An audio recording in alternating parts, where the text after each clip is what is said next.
नमस्कार दोस्तों, news time में आपका बहुत बहुत स्वागत है। दोस्तों, आपसे निवेदन है कि आप हमारे चैनल को सब्सक्राइब कीजिएगा, बेल आइकन दबाइए, लिंक आगे भेजिएगा। बात करेंगे आज जयशंकर की। पिछले 4-6 महीनों से हमने देखा कि जयशंकर हर महीने 5-5, 7-7 दिन के लिए अमेरिका चले जाते हैं। समझ में नहीं आता क्यों जाते हैं भाई, किस लिए जाते हैं, क्या ज़रूरत क्या है कि भारत के विदेश मंत्री को हर महीने जाके अपना एक एक हफ्ता गुजार के आने की अमेरिका में। इससे पहले दिसंबर में गए थे तो हफ्ता गुजार के आए, वहाँ कोई बुलावा नहीं आया था इनको, अपने आप ही उठे और अपने आप चले गए। सुनने में तो आया था कि मोदी जी के लिए इनविटेशन लेने गए थे, लेकिन कुछ मिला नहीं, बात भी नहीं हुई किसी से। जोर डाला होगा कभी, ऐसी बात तो नहीं कि जोर नहीं डाला होगा, काफ़ी ट्राई किया होगा, टिकट परचेज करने की भी कोशिश की होगी, वो भी नहीं हो पाया कहीं ना कहीं। किसी को लगा दिया होगा बिजनेसमैन को, भैया एक हमारा टिकट करवा दो हमारा भी, लेकिन वो भी बात नहीं बन पाई। सुब्रमण्यम स्वामी ने भी काफ़ी मजाक किया कि भाई मोदी जी तो उसको वेटर की तरह ट्रीट करते हैं, वो मोदी का वेटर है, उसको भेज देते हैं वहाँ पर। अब सवाल ये भी पैदा होता है यहाँ पर कि वो करने क्या जाते हैं, क्यों इंसर्ट कराते हैं बार बार। अब फिर वहाँ पर चले गए, वहाँ जाके अपना उनको बुलावा तो था नहीं, इनाग्रेशन बुलावा एम्बेसी को था, तो एम्बेसी में एक एम्बेसडर होते हैं और एक डेप्टी एम्बेसडर होते हैं, तो 2 आदमी आ सकते हैं, 2 सीटें मिलती हैं, सभी देशों को मिलती हैं जो मुख्य मुख्य देश होते हैं। लेकिन साहब उसमें से एक की सीट कट गई एम्बेसी वाले की, ये सुब्रमण्यम स्वामी साहब ने बताया अपने एक इंटरव्यू में, और ये उसकी जगह पे एम्बेसडर की जगह पे जाके बैठ गए वहाँ पर। अब वहाँ पर भी यहाँ पे हलचल होती रही इंडिया के अंदर, देखो जी उनको अगली सीट पे बिठाया, भैया उनको अगली सीट पे नहीं बिठाया तो तीसरी सीट पे था। डॉक्टर मुक्तदर खान का वीडियो आया हुआ है, बिल्कुल क्लियर है। लेकिन वो ये था कि पहली 2 रो के अंदर कम सीटें थी आगे, और ये तीसरी रो लंबी थी, और ये आइल सीट पे बैठे हुए थे, जैसे एयरक्राफ्ट में आइल सीट होती है ना, ऐसे इसमें आइल सीट होती है जो किनारे वाली सीट होती है। तो आपको लगा होगा कि वो जी उनको सामने वाली फर्स्ट सीट दी गई, तो ऐसा कुछ नहीं है, फर्स्ट सीट में कुछ नहीं था, और ये सब कहने की बातें हैं। अब ये बातें भी होगी, चलो हमारे मीडिया को तो बढ़ा चढ़ा कर दिखाने की आदत है। इस बीच में मोदी जी ने बधाई का संदेश भेज दिया और साथ में ट्वीट भी किया, और एक लेटर भी जयशंकर के हाथ भेज दिया। लेकिन जयशंकर से तो भाई ट्रंप साहब मिले भी नहीं, तो लेटर किसी और को, उसके चपड़ासी वगैरह को दे दिया होगा, किसी को सेक्रेटरी को दे दिया होगा, कोई होगा उसका पीए, भैया साहब को जरा लेटर देना, हमारे साहब ने लिख के भेजा है। ना उन्होंने लेटर पढ़ा होगा ना कुछ किया, और अभी तक तो फोन वोन कुछ किया नहीं।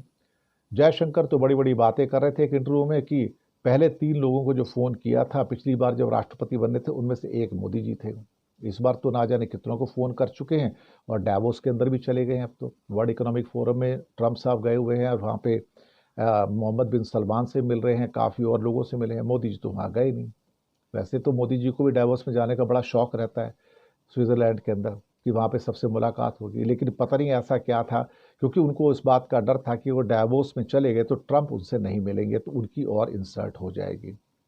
अब ट्रंप साहब ने जिनपिंग को खुद 2-2 बार फ़ोन कर चुके हैं, पहले बुलावा दिया था, उसके बाद फिर ओथ से 2 दिन पहले फिर लंबी चौड़ी बात हुई।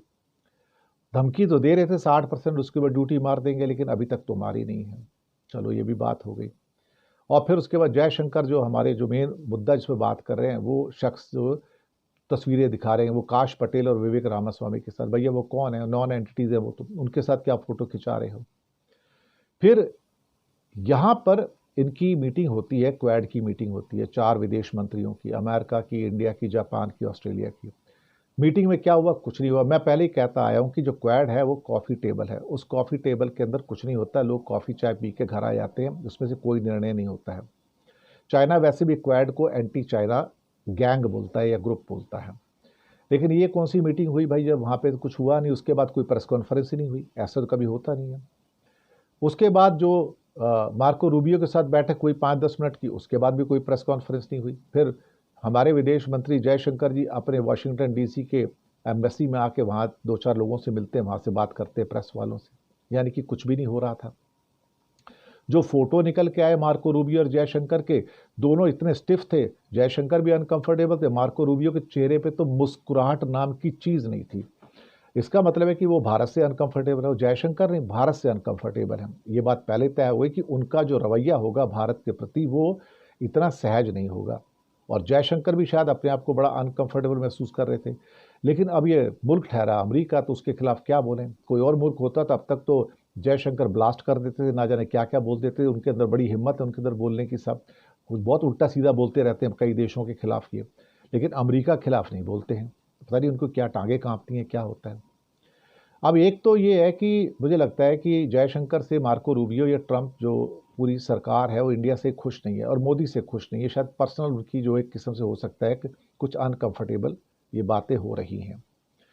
लेकिन सवाल ये हो रहा है कि चीन के साथ तो दोस्ती बहुत बढ़ा रहे हैं ट्रंप साहब, लगातार बातचीत कर रहे हैं और उसके बाद बहुत कुछ हो रहा है।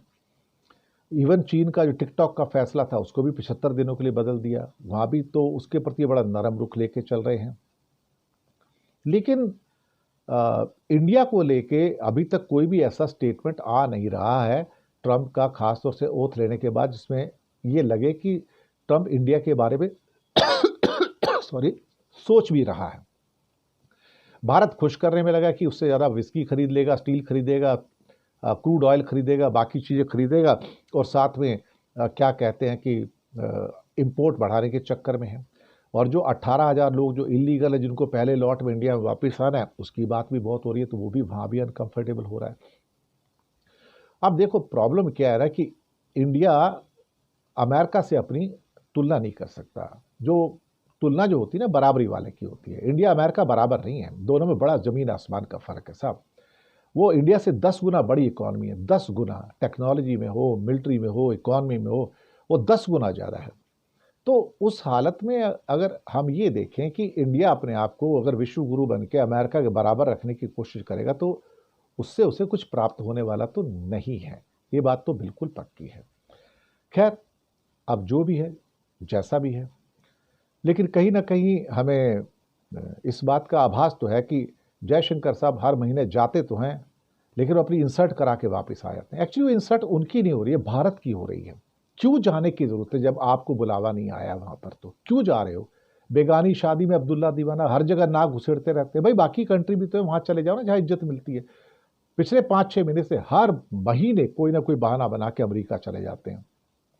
मुझे तो कई बार डाउट होता है कि अंदर इसने कहीं वाशिंगटन डीसी में कोई फ्लैट व्लैट तो नहीं खरीद दिया वहाँ पे, और जाके अब उसके कुछ अपना जाके महीने में 1 हफ्ता रह के आता है वहाँ पर। तो ये सारी चीज़ें हैं, लेकिन जो हो रहा है वो ठीक नहीं है। मुझे लगता है कि स्थितियाँ जो है उचित नहीं है यहाँ पर।